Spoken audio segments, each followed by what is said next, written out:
नमस्कार दोस्तों, मेरे चैनल पर आपका स्वागत है।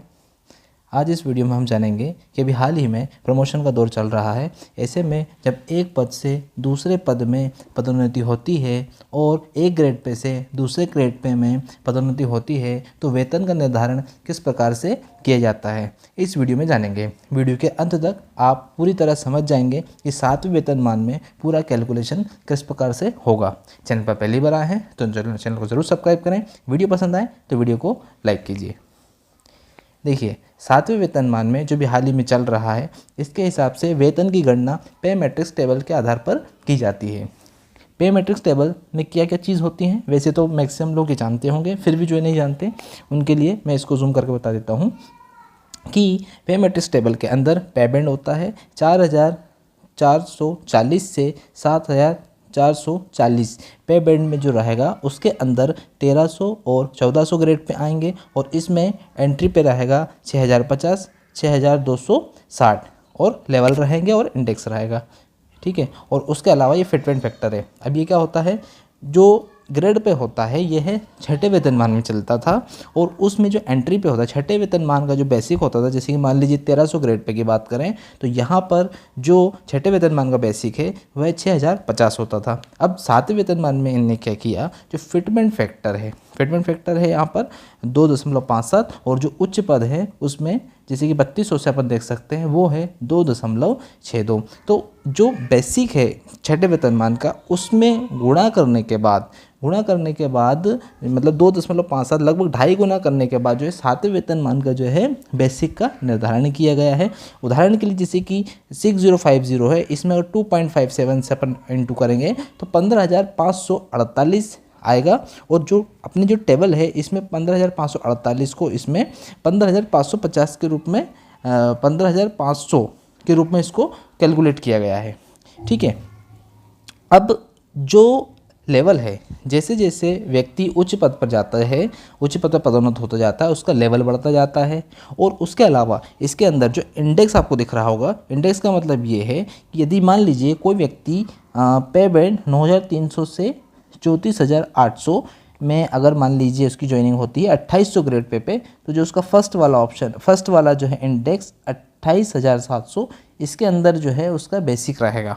ठीक है, अब अगर इसमें और सही सिस्टम से मैं आपको बता देता हूँ, जैसे कि मान लीजिए मैंने यहाँ पर इसमें बताया है कि 15,600 से 29,100। ठीक है, इस पे बैंड में अगर कोई व्यक्ति है और 5400 ग्रेड पे पर कोई व्यक्ति की नियुक्ति होती है तो जो फर्स्ट ईयर जो उसका प्रथम वर्ष जो उसका मूल रहेगा वह रहेगा 56,100 रुपये।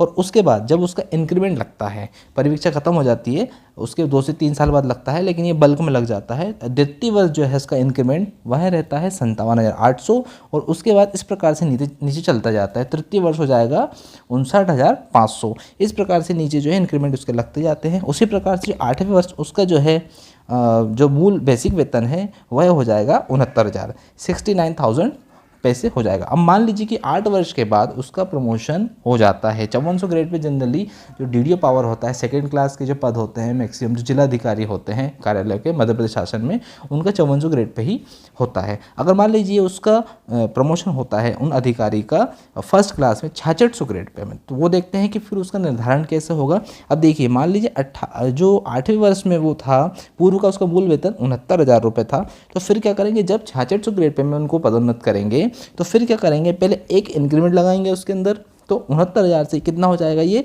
71,100।